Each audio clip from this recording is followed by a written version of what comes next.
जय हिंद साथियों, स्टडी ल्यूसम के इस यूट्यूब चैनल पर एक बार फिर से आप सभी का स्वागत है। इस वीडियो में हम लोग समझेंगे लिस्ट मतलब सूचियों के बारे में। हमारे देश के सामने बहुत सारे ऐसे विषय हैं जिस पर कानून बनाने का अधिकार आखिर किसका होगा, कौन कौन से ऐसे कानून होंगे, कौन कौन से ऐसे विषय होंगे जिस पर संसद कानून बनाएगी, कौन कौन से ऐसे विषय होंगे जिस पर राज्य कानून बनाएगा और कौन कौन से ऐसे विषय होंगे जिस पर दोनों मिलकर कानून बना सकते हैं। ठीक है, तो इन सभी चीज़ों के बारे में आज हम लोग समझते हैं। आप लोग ना हमेशा 5 मिनट या 10 मिनट या 2 मिनट की वीडियो का डिमांड करते हैं और आप लोग देखना भी प्रीफर करते हैं। वैसा आप 4 वीडियो देखिएगा तो आप लोग को फुल इन्फॉर्मेशन मिलेगा। सो हम चाहते हैं कि आप लोग को थोड़ा एक सजेशन दें कि आप लोग थोड़ा सा एक लंबा वीडियो देखिए, एक ही वीडियो देखिए, लेकिन एक ही वीडियो में आप लोग पूरा इन्फॉर्मेशन को गेन कर लीजिए ताकि फिर आप लोगों को किसी दूसरे वीडियो देखने की जरूरत नहीं पड़े। ठीक है, तो इसलिए शायद आप लोगों को कभी कभी लगता होगा कि टीचर्स बड़े वीडियो क्यों बनाते हैं, बड़े इसलिए क्योंकि उसमें से फुल इन्फॉर्मेशन मिलता है, फिर आप लोग को कहीं दूसरी जगह भटकने की जरूरत नहीं पड़ेगी। ठीक है, देखिए सबसे पहले हम लोग देखते हैं कि संघ सूची, हमारे जो लिस्ट के बारे में अगर हम लोग बात करें तो हम लोग के पास जो होता है वो मेनली 3 सूची होती है। ठीक है, संघ सूची, राज्य सूची और समवर्ती सूची। ठीक है, अभी हम यहाँ पे 2 को लिखे हैं, फिर अभी आगे समझाएंगे। संघ सूची मतलब यूनियन लिस्ट जिसको हम लोग बोल सकते हैं, राज्य सूची मतलब स्टेट लिस्ट कहेंगे, और तीसरा एक होता है समवर्ती सूची मतलब कंकरेंट लिस्ट। ठीक है, तो इन तीनों के बारे में भी हम लोग अच्छे से डिस्कस करेंगे। ठीक है, देखिए समझते हैं एक एक करके। सबसे पहला बात कि आखिर संघ सूची क्या है, तो आप लोग को समझ में आ गया हो कि संघ का मतलब हमारा जो केंद्र है। ठीक है, हम लोग नहीं कहते हैं कि भारत जो है वो क्या है, वो राज्यों का एक संघ है। ठीक ना, तो उसी तरीके से संघ का मतलब यहां पर आप लोग को लगे क्या होगा आइडिया कि मतलब वैसा विषय या फिर वैसा सूची जिसमें से कानून बनाने का जो अधिकार होगा वो हमारी संसद को होगा। संसद कहने का मतलब यहां पर यह है कि लोकसभा और राज्यसभा, संसद के कितने सदन, 2 सदन, एक लोकसभा और एक राज्यसभा। ठीक है, तो मतलब वैसा यूनियन लिस्ट के अंदर मतलब संघ सूची के अंदर वो सारे विषय ऐसे हैं जिस पर कानून बनाने का सिर्फ और सिर्फ जो अधिकार होगा वो सिर्फ और सिर्फ संसद को होगा। ठीक है, अब समझते हैं कि आखिर संसद अगर कानून बनाएगी तो अभी टोटल कितने विषय हैं, टोटल कितने ऐसे सब्जेक्ट हैं जिसके ऊपर संसद को कानून बनाने का अधिकार दिया गया है। ठीक है, तो अभी वर्तमान में जो है वो 100 विषय जो हैं जिस पर संसद कानून बना सकती है। कितने विषय हैं? 100 विषय यहाँ पर है टोटल। पहले जो विषय थे वो 97 थे। पहले कितने थे? 97 मतलब 97 ऐसे सब्जेक्ट थे जिसके ऊपर जो था वो संसद कानून बना सकता था, मतलब हमारे जो पार्लियामेंट है वो कानून बना सकती थी। तो मतलब आप ऐसे समझिए कि पहले कितने थे? 97 थे और अभी जो है वो टोटल 100 हो गए हैं। तो मतलब इसमें से जो है वो 3 का जो है वो बढ़ोतरी हुई है। कितनी बढ़ोतरी हुई है? 3 की बढ़ोतरी हुई है। ठीक है, मतलब पहले 97 और अभी 100। ठीक है, उसके बाद अगर बात करते हैं कि संघ सूची अगर है तो इसमें से आखिर मेन वो कौन से ऐसे विषय हैं जिसके ऊपर संसद को कानून बनाने का अधिकार है, तो उसके बारे में समझते हैं। एग्जाम्स वगैरह में बहुत बार ये क्वेश्चन पूछा जाता है। ठीक है, तो इसमें सबसे पहला बात सुरक्षा, हमारे देश का सुरक्षा से रिलेटेड जो भी सारा चीज होगा उसके ऊपर कानून बनाने का जो अधिकार होता है वो हमारे देश की पार्लियामेंट मतलब संसद को होती है। ठीक है, तो पहला सुरक्षा। दूसरा विदेशी मामला, अब विदेश के साथ कैसा रिलेशन रखना है, जैसे इंडिया और अभी चाइना में अभी वार की स्थिति बन गई थी। ठीक है, तो उस समय हमारा विदेश के साथ हमारा कैसा संबंध होगा, कौन सा देश से हमको संबंध बढ़िया करना है, कौन सा देश से नहीं रखना है, ये सारा का सारा जो डिसाइड करने का जो काम करता है वो हमारी संसद करती है, ना कि हमारा राज्य करेगा। तीसरा बात, अगर बात करते हैं युद्ध का, तो जब किसी देश के साथ अगर युद्ध होता है तो युद्ध में क्या स्ट्रेटेजी को अपनाया जाए। ठीक है, हमारा देश का जो मतलब माहौल होगा वो ऑफेंसिव होगा या डिफेंसिव होगा, तो वो सारा का सारा जो डिपेंड होता है वो ये जो होता है वो संसद के ऊपर ही होता है। इसलिए मतलब ये भी जो होता है वो संघ सूची मतलब यूनियन लिस्ट में ही आता है। क्लियर। चौथा जो होता है वो शेयर बाजार। बहुत सारे लोगों को लगता है ना कि शेयर बाजार जो है वो एक राज्य का मामला है, नहीं, ऐसा नहीं है। जो स्टॉक मार्केट है वो हमारा संघ सूची मतलब यूनियन लिस्ट के अंतर्गत आता है। एक बार ये क्वेश्चन ही पूछा था कि शेयर बाजार मतलब जो स्टॉक मार्केट है वो किसके अंतर्गत आता है, वो कौन सी सूची में है, तो वो जो है वो यूनियन लिस्ट मतलब जो है वो हम लोग का संघ सूची में आता है। उसके बाद जनगणना का मतलब वो जो गिनती होता है पब्लिक की, जो हमारे देश में टोटल कितने आदमी, जैसे 1991 में जनगणना हुआ था, फिर 2011 में हुआ था। ठीक है, फिर उस तरह से 2021 में, तो हमारे देश की जो जनगणना करने का जो काम होगा वो भी जो होगा वो संघ सूची मतलब हमारा यूनियन लिस्ट में दिया गया है और संसद जो होता है वो करवाती है, केंद्र सरकार उसको करवाती है। अब ऐसे समझिए इसको केंद्र सरकार को क्यों दिया गया है, यहाँ पर एक छोटा सा पॉइंट समझिएगा। जैसे मान लेते हैं कि कोई आदमी अगर झारखंड का है, उसका घर अगर झारखंड में है ना, ठीक है, तो झारखंड में अगर है तो वहां पर सरकार, तो झारखंड सरकार उसको गिन लेगी। वही आदमी का घर अगर बिहार में भी है तो बिहार में भी जाकर के उसको सरकार जो होगा वो गिन लेगी। उसी तरीके से मान लेते हैं कि वो आदमी अगर कहीं अगर दूसरे जगह पर मान लेते हैं अगर वो दिल्ली या मुंबई अगर वो कमाने के लिए चला गया तो वहां पर अगर जनगणना होगा तो सरकार वहां पर भी गिन लेगी। तो इसका मतलब एक ही आदमी का 2 जगह 3 जगह 4 जगह काउंटिंग हो जाएगा। तो इसका मतलब इसका रेशियो जो होगा वो काफी बड़ा हो जाएगा। तो इसलिए ये जनगणना का जो जिम्मेदारी है वो संसद को है, मतलब हमारे जो केंद्र सरकार है, ठीक है, उसको मिलती है। और इसलिए वो पूरे देश में एक करवाती है, ठीक ना। हर राज्य को अपना अलग अलग जनगणना करने का अधिकार नहीं होता है। क्लियर? ताकि जो होता है वो एक ही आदमी का बार बार नहीं गिना जाए, ठीक ना, वो इसका गिनती एक ही बार होगा। उसके बाद संधि और जलवायु। संधि का मतलब जब किसी देश के साथ किस तरह का अलायंस करना हो, समझौता करना हो, कि आखिर जैसे मान लेते हैं कि भारत और रूस के बीच में एक संधि हुई थी, तब हम लोग के पास ब्रह्मोस मिसाइल आया था। भारत का जो है वो ब्रह्मपुत्र नदी, ठीक है, और रूस का जो है मोस्वा नदी, ये दोनों के नाम पर जो था ब्रह्मोस मिसाइल को बनाया गया था। तो इस तरह का अलायंस वगैरह जो करने का काम करती है वो देश करते हैं, ठीक है। उसके बाद जलवायु, हमारा क्लाइमेट से, जैसे आप लोग पेरिस क्लाइमेट के बारे में सुने होंगे नाम, तो पेरिस क्लाइमेट वगैरह में आखिर हमारा जो जलवायु के ऊपर जो कानून बनेगा, हमारे यहाँ का क्लाइमेट कैसा है या फिर उसके ऊपर में क्या क्या चीज़ सुधार होनी चाहिए, तो ये सारा बनाने का जो काम होगा वो यही करेंगे। उसके बाद बात करते हैं रेलवे का, ठीक है। रेलवे जो होता है ना, वो भी हम लोग जो होता है वो यूनियन लिस्ट के अंदर आता है, मतलब हमारा जो केंद्र सरकार है उसका इसके ऊपर फोकस होता है। जैसे आप कोरोना के टाइम में देखे होंगे कि बहुत सारे स्टेट गवर्नमेंट जो है ना वो दूसरे को नहीं दे रही थी परमिशन, लेकिन सरकार अगर चाहे, केंद्र सरकार अगर चाहे तो वो रेलवे को चला सकती है, क्योंकि रेलवे का जो मैटर होता है वो पूरा का पूरा संघ सूची के अंतर्गत आता है। क्लियर? उसके बाद डाक, मतलब जो पोस्ट ऑफिस वगैरह होता है वो भी जो होता है वो संघ सूची के अंदर आता है। परमाणु बम वाला, ठीक है। अब परमाणु मतलब न्यूक्लियर वेपन को रखना है या फिर हम लोग को प्लांट लगा, जैसे आप लोग को पता है कि हम लोग का तारापुर जो है, तारापुर में जो है वो परमाणु बिजली संयंत्र है ना, तो परमाणु बम से रिलेटेड या फिर परमाणु से रिलेटेड जितने भी सारे जो काम होंगे वो सारे के सारे यूनियन लिस्ट के अंतर्गत ही आते हैं। क्लियर? उसके बाद बैंकिंग का भी जो काम होगा वो सारे के सारे जो होगा वो यूनियन लिस्ट के अंतर्गत, मतलब संघ सूची के अंदर आएगा। मतलब आप ऐसे समझिए, अगर हर राज्य का अगर बैंक को अगर मान लेते हैं कि अगर हम राज्य सूची मतलब स्टेट लिस्ट में अगर रख देते हैं तो हर राज्य की राज्य सरकार है उस बैंक के लिए अलग अलग नियम बनाती है। जैसे मान लेते हैं कि स्टेट बैंक अगर झारखंड में है तो झारखंड की जो राज्य सरकार होगी अलग नियम बनाएगी, बिहार की राज्य सरकार अलग नियम बनाएगी, यूपी की राज्य सरकार अलग नियम बनाएगी। तो इस तरीके से जो उसके जो कस्टमर्स है उसको काफी प्रॉब्लम फेस करना पड़ता है। इसलिए इन सभी चीजों को देखते हुए जो बैंकिंग का भी जो मामला है वो राज्य सरकार को ना देकर के वो भी जो है वो संघ सूची मतलब यूनियन लिस्ट में रख दिया गया है। उसके बाद मुद्रा का मतलब जो पैसा जो आप लोग करेंसी यूज करते हैं वो वाला, और लास्ट में आयकर मतलब इनकम टैक्स, ठीक ना। अब इनकम टैक्स वगैरह जो होता है वो सारा का सारा हम लोग डायरेक्टली इनकम टैक्स भरते हैं, तो हम लोग का सीधा सीधा वो सेंट्रल गवर्नमेंट के पास जाता है, ना कि वो स्टेट गवर्नमेंट के खाते में आता है। क्लियर? अब दूसरा देखते हैं हम लोग राज्य सूची के बारे में, मतलब स्टेट लिस्ट, ठीक है। तो ये सारा समझ में आ गया संघ सूची। अच्छा, अगर आप बोलिए कि सर ये सूची का मतलब क्या है, ठीक है ना, तो आप ऐसे ऐसे समझ सकते हैं कि हम लोग के पास मान लेते हैं कि 3 डायरी है, ठीक है, और उस डायरी में नियम और कानून बनाने का अधिकार है। जो नियम और कानून बनाएंगे उस डायरी में लिखेंगे, ठीक है। तो आखिर वो डायरी मान लेते हैं कि लिखने का अधिकार किसका होगा, कौन लिखेगा उस डायरी को, ठीक है।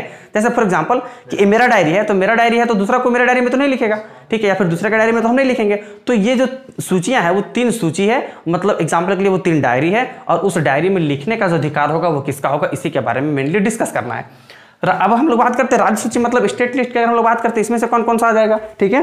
तो देखिए, पहले इसमें से जो था वो टोटल 66 सब्जेक्ट था, मतलब टोटल 66 विषय थे, और अभी जो है वो वर्तमान में इसमें से टोटल 61 विषय बच गए। कितने विषय बच गए हैं? 61 विषय बच गए, ठीक ना। यहाँ पर जो है वो 5 विषयों की कमी देखने के लिए मिल रही है। कितने विषय? 5 विषयों की कमी देखने के लिए मिल रही है, मतलब यहाँ पर 5 जो है वो कम हो गया है। तो आखिर ये 5 कम हो गया तो कहाँ गया? तो कुछ ऐसे सब्जेक्ट थे, इसमें से 5 सब्जेक्ट ऐसे थे, ठीक है, जिसको जो है वो कंकरेंट लिस्ट मतलब समवर्ती सूची में डाल दिया गया है, ठीक ना। अभी जब हम समवर्ती सूची बताएंगे तो उसमें से भी क्लियर हो जाएगा। तो इसमें से कुछ पहले 66 थे, अब जो है वो 61 बच गए हैं, मतलब 5 को जो है वो राज्य सूची से उठा करके उसको समवर्ती सूची में जो है वो डाल दिया गया, ठीक है। और इस तरीके से हम लोग जो है वो अब इसमें से 61 ना होकर के इसमें 61 बचा हुआ है, 66 अभी हम लोग के पास नहीं है, ठीक है। अब ये डाला कब गया? तो जैसे आप लोग को पता है कि हम लोग यहाँ पर संविधान में एक संशोधन हुआ था, 42वां संविधान संशोधन 1976, ठीक है, मतलब 42nd अमेंडमेंट हम लोग का कॉन्स्टिट्यूशन में हुआ था 1976 में, ठीक ना। और इसी के तहत राज्य सूची की जो 5 विषय हैं उस 5 विषय को कॉन्करेंट लिस्ट मतलब हम लोग का जो समवर्ती सूची उसमें से डाल दिया गया था। क्लियर? अभी आगे डिस्कस करेंगे। उसके बाद राज्य के पास कौन कौन सी चीजें हैं? तो राज्य कृषि के ऊपर कानून बना सकती है, भूमि के ऊपर कानून बना सकती है, पुलिस के ऊपर कानून बना सकती है, ठीक है, पुलिस का कितना है पोस्ट है क्या है नहीं, ये सारे के ऊपर कानून बना सकती है। उसके बाद जो कानून व्यवस्था है, राज्य की जो कानून व्यवस्था होगी वो किस तरीके का होगी, ठीक है, वो कैसे उसको लॉ एंड ऑर्डर को कैसे मेंटेन करना है, ये राज्य में कैसी कानून व्यवस्था होगी, ये सेंट्रल गवर्नमेंट का मैटर नहीं है, इसको जो होगा वो करने का काम हमारा स्टेट गवर्नमेंट करेगी। क्लियर? अब उसके बाद अगर बात करते हैं स्वास्थ्य के बारे में, मतलब हेल्थ केयर सर्विस सिस्टम्स के बारे में, तो ये भी सारा का सारा जो रिस्पॉन्सिबिलिटी होता है वो स्टेट गवर्नमेंट का होता है, ना कि सेंट्रल गवर्नमेंट का। हाँ, सेंट्रल गवर्नमेंट कभी कभी स्टेट गवर्नमेंट को मदद करती है, जैसे अभी आप देख सकते हैं कि कोरोना के पीरियड में सेंट्रल गवर्नमेंट भी स्टेट गवर्नमेंट्स को मदद कर रही है, चाहे तो वो ऑक्सीजन को लेकर के हो, चाहे तो वो बहुत सारे प्रकार का जो मेडिकल इक्विपमेंट्स है उन सारी चीजों को लेकर के हो। क्लियर।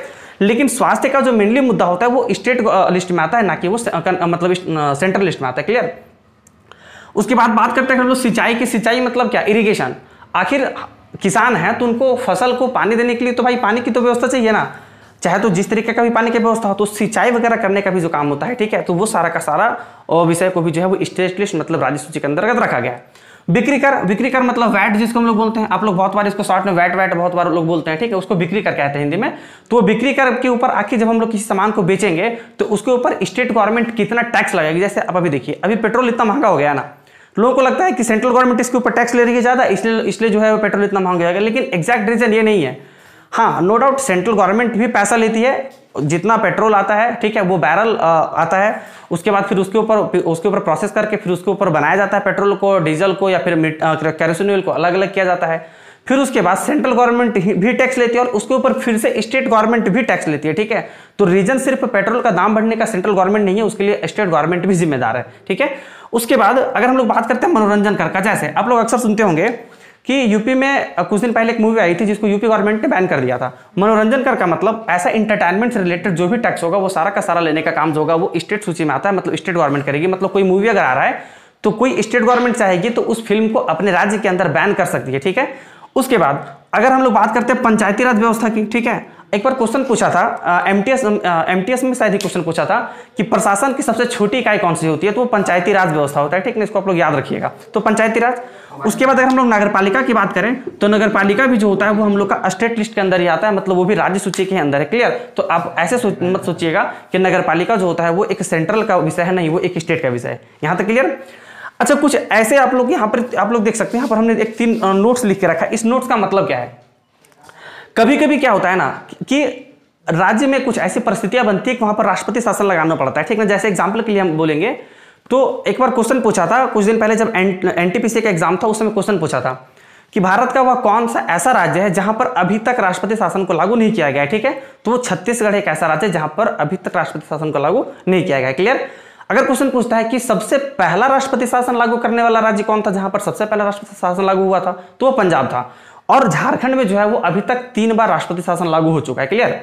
उसके बाद आखिर कौन कौन सी ऐसी परिस्थितियां होगी जब जो विषय स्टेट लिस्ट में दिया गया, मतलब जो विषय के ऊपर कानून बनाने का अधिकार राज्य सरकारों को है, उस पर भी केंद्र सरकार कब कानून बना सकती है? देखिए, जब राज्य में राष्ट्रपति शासन लगा हो, ठीक है, अगर राज्य में कोई वैसी सरकार नहीं है जो जिसके पास पूरा बहुमत हो और अगर वो अपनी सरकार को नहीं चला पा रही हो, तो वैसे स्थिति में जब राष्ट्रपति शासन लगाने की नौबत आती है और उस स्थिति में अगर किसी कानून की जरूरत पड़ती है, तो उस स्थिति में केंद्र सरकार जो होगा वो राज्य के लिए, मतलब इसके विषय में तो वो सारे टॉपिक्स हैं, लेकिन उसके बाद भी वो उसके ऊपर कानून बना सकती है। क्लियर। उसके बाद जब राष्ट्रीय आपातकाल, जिसको हम लोग नेशनल इमरजेंसी कहते हैं, ठीक है, तो जब इमरजेंसी वाली बात आती है तो उस समय आपको पता है कि हमारा जो मौलिक अधिकार जो हम लोग को छीन दिया गया है, ठीक है, तो वो सारे के सारे मौलिक अधिकार भी छीना जा सकता है, सिर्फ एक मौलिक अधिकार को छोड़ करके। आर्टिकल 32 आप लोग को जो बाद में पढ़ाएंगे तो आप लोग उसमें देखिएगा।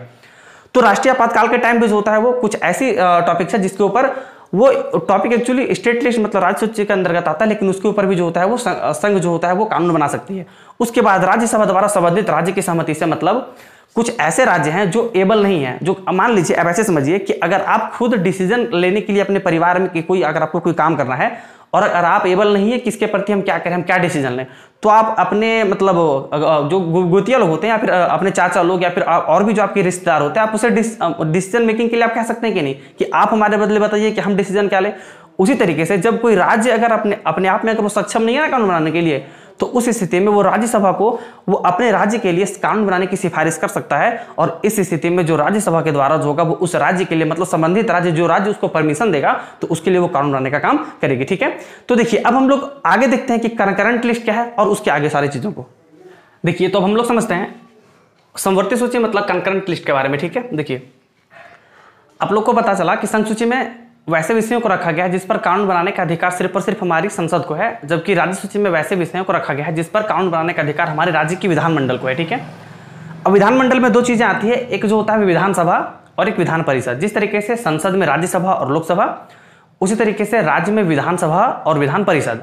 अब बोलिएगा कि सर हर राज्य के पास जो विधान परिषद है क्या? नहीं, जितने भी राज्य हैं उन सभी राज्यों के पास विधानसभा है, लेकिन उन सभी राज्यों के पास विधान परिषद नहीं है। ठीक है, भारत में भी टोटल 6 ही ऐसे राज्य हैं जिसके पास विधान परिषद है। ठीक है, अब विधान परिषद और विधानसभा में क्या अंतर होता है, वो सारी चीजें कैसे चलती है, वो किसी अगले वीडियो में समझा देंगे। क्लियर? देखिए, तीसरा टॉपिक आता है हम लोग का समवर्ती सूची मतलब कंकरेंट लिस्ट। ठीक है, अब देखिए ये एक ऐसा लिस्ट है, लोगों जब लोगों को लगा, संविधान जब बन रहा था ना, तो उस समय लोगों को लगा कि कुछ ऐसे टॉपिक्स हैं जिस पर जो कानून बनाने का जो अधिकार होना चाहिए वो हमारे देश की संसद को भी होना चाहिए और सभी राज्य की विधानमंडल को भी होना चाहिए। मतलब उसके ऊपर राज्य सरकार भी कानून बना सकती है और केंद्र सरकार भी कानून बना सकती है।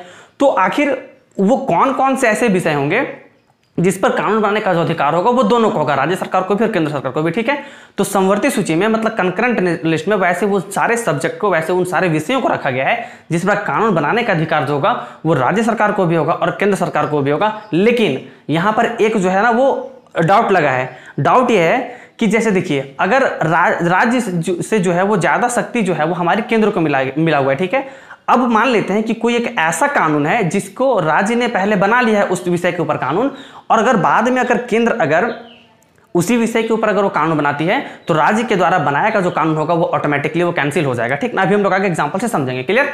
देखिए, अब इसकी बात करते हैं कि आखिर इसमें से विषय कितने हैं। तो पहले इसमें से जो थे वो टोटल 47 विषय थे, मतलब 47 ऐसे सब्जेक्ट्स थे जिसके ऊपर राज्य सरकारें और केंद्र सरकार दोनों जो है वो कानून बना सकती थी। लेकिन अभी जो इसकी संख्या है वो बढ़कर 52 हो गई है। कितने बढ़े हैं? 5 बढ़े हैं। ठीक ना, जैसे मैंने कि आपको पहले बताया कि राज्य सूची में जब हम लोग यहाँ पर हमारे संविधान में जब 42वां संविधान संशोधन हो रहा था 1976 में। ठीक है, अब संविधान संशोधन क्या होता है? तो संविधान में कुछ ऐसी बातें लिखी गई है जो उस समय के अनुसार ठीक था लेकिन इस समय के अनुसार ठीक नहीं है, तो उसको फिर से सुधार कर देना ही संविधान संशोधन कहलाता है। क्लियर? तो 42वां संविधान संशोधन 1976 में हुआ था। उस समय राज्य सूची की 5 ऐसे विषय थे जिसको समवर्ती सूची में डाल दिया गया था। मैंने वहां बताया था ना कि 66 था उसमें से पहले, तो अब 61 हो गया था। अब उसी तरीके से वो वाला जो 5 था वो इसमें से आकर के ऐड हो गया, मतलब समवर्ती सूची में लाकर के उसको जमा कर दिया गया। तो अब वो 47 से लेकर बढ़कर के वो टोटल 52 हो गए हैं। मतलब 52 ऐसे विषय हैं जिस पर जो है वो राज्य सरकार और केंद्र सरकार दोनों कानून बना सकती है। क्लियर? लेकिन अगर केंद्र सरकार अगर उसके ऊपर कानून बनाती है तो राज्य सरकार का जो कानून होगा वो ऑटोमेटिकली कैंसिल हो जाएगा। चलिए समझते हैं कि कौन कौन सा चीज। देखिए, सबसे पहला शिक्षा, एजुकेशन के ऊपर जो है वो राज्य सरकार ने भी और केंद्र सरकार भी दोनों कानून बना सकती है। जैसे आपको पता है कि कुछ दिन पहले ही जो है वो केंद्र सरकार जो है वो शिक्षा के ऊपर एक नीति लाई थी। उसके बाद परिवार नियोजन। परिवार नियोजन का मतलब समझते हैं? मतलब जो चाइल्ड की जो पॉलिसी होगी, ठीक है, आखिर कितने चाइल्ड होंगे, क्या होगा नहीं होगा, उन सारी चीजों के बारे में। ठीक है, उसके बाद मजदूर संगठन, ठीक ना, हमारा जो लेबर ऑर्गेनाइजेशन हम लोग कह सकते हैं एक तरीके का। ठीक है, वो उसके ऊपर भी हमारा केंद्र सरकार और राज्य सरकार दोनों सरकारें मिलकर के कानून बना सकती है। ठीक ना, मतलब दोनों ये बना या फिर वो बनाए। जनसंख्या, ठीक है, जनसंख्या के ऊपर मतलब पॉपुलेशन के ऊपर जो होगा वो राज्य सरकार और केंद्र सरकार दोनों मिलकर कानून बना सकती है। क्लियर? अब देखिए इसमें से चीजें क्या है, तो देखिए जनसंख्या जो है ना वो भारत के लिए एक बहुत बड़ा मुद्दा है। ठीक ना, अब एग्जांपल से समझिए कि मुद्दा क्या है, जनसंख्या आखिर इतना भारत में क्यों बढ़ रहा है। इसके ऊपर कभी न्यू वीडियो में हम बताएंगे कि आखिर इसका रीजन क्या क्या है बढ़ने का और हम लोग इसको कैसे कंट्रोल कर सकते हैं। ठीक है, देखिए अभी भी देखिएगा ना कि जिसका कोई ऐसे अगर है जिसका लगातार 3 या 4 बेटी है, ठीक ना, तो वो तब तक कॉमा दे दे के वो आगे बढ़ते रहेगा, वो तब तक फुल स्टॉप नहीं लगाएगा जब तक कि जो है वो उसका मतलब एक बेटा नहीं हो जाए। ठीक ना, तो इस तरीके से भी जो होता है लोगों का मेंटेलिटी या शिक्षा का स्तर कम होना, इन सभी चीजों बहुत सारे फैक्टर से जो रिस्पॉन्सिबल है जनसंख्या के लिए, तो ये भी जो होता है वो दोनों के ऊपर आता है। ठीक ना, समवर्ती सूची में आता है, मतलब केंद्र सरकार और राज्य सरकार दोनों इसके ऊपर कानून बना सकते हैं। क्लियर? अच्छा देखिए, जनसंख्या में अभी यूपी में जो है ना वो जनसंख्या के ऊपर कानून बन चुका है, मतलब 2 बच्चे होने चाहिए। ठीक है, अब कुछ साल के बाद अगर केंद्र सरकार अगर कानून बनाती है ना जनसंख्या के ऊपर, तो जो यूपी का जो अभी का जो कानून बना है ना वो ऑटोमेटिकली कैंसिल हो जाएगा, मतलब वो कानून गया। ठीक है, अब कानून जब केंद्र बना देगा तो केंद्र का कानून जो होगा वो पूरे देश में मान्य होगा और यूपी के द्वारा जो अभी जो कानून बनाया है वो बाद में वो कानून जाकर कैंसिल हो जाएगा। क्लियर?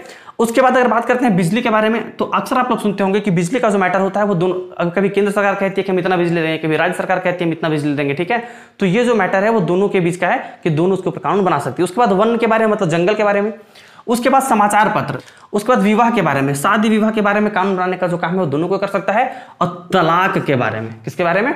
तलाक के बारे में, जैसे फेसबुक पर, व्हाट्सएप पर, इंस्टाग्राम पर, ठीक है, ट्विटर पर तलाक तलाक तलाक। ठीक है, तो अब की पहले ऐसे ही होता था, अब बताइए ये कहां तक जायज है। अब भाई सबके यहां पर कुछ ना कुछ प्रॉब्लम्स होती है।